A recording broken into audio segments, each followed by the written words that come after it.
Hey guys, I'm Nash from R&D at Hyperlite Mountain Gear, and today I'm going to walk you through kind of my kit and setup that I would take on something like the long trail.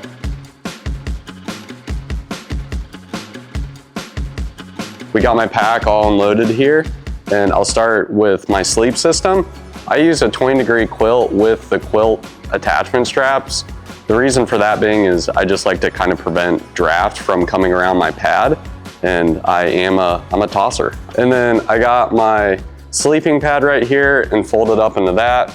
I got my inflatable pillow, and then I use this 1/8" foam pad underneath my inflatable sleeping pad.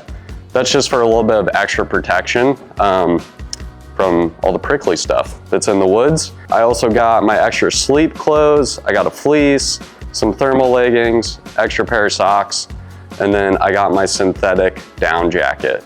Inside my synthetic down jacket, in the pockets, I actually keep a lightweight pair of liner gloves and a lightweight beanie, and I just keep them in the pocket of my jacket. That way they're not like floating around kind of in space. And basically this whole sleep system right here goes into this trash compactor bag. And then moving into kind of like the middle top-ish of my bag, we have my food. I use the 15-liter food bag. That way I can hang it at night. And it also fits my stove system. I use a Cogen alcohol stove with a Caldera cone. It's pretty lightweight. I like alcohol stoves, they're real simple to use. And then towards the top of the bag is where I will keep my shelter, ground cloth, and my ground cloth is just a piece of Tyvek. Because for something like the long trail, depending on the season, you can have a lot of bugs, you cannot have a lot of bugs. The ideal time for me to do it would be in the fall. So I'm just carrying a mid-1 tarp. So to pair that with a ground cloth is pretty nice. Or if you have a lot of bug pressure, you can always supplement it with a bug bivvy. And then on top of all that stuff, I will keep my rain gear. I just have a Frog Togs rain jacket, some lightweight rain mitts, and some dance pants that I actually sprayed with Nick Wax Tech Wash.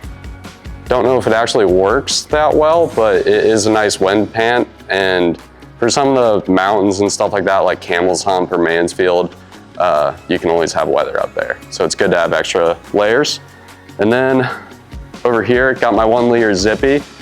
This is where I keep all my ditties and things, my electronics, my headlamp, personal first aid. And then to the side of that is all stuff that I'm going to keep on the outside of my bag. So we got my water filter's in the side pocket, you know, toothpaste, chapstick, sunscreen, a little bit of bug spray with a little bit of DEET, and then my tent stakes and my inReach. I use one trekking pole because I'm only using a shelter that sets up with one trekking pole, and I find that with one trekking pole I walk a bit more upright going up hills. So it's just personal preference, but yeah, that's everything in my bag.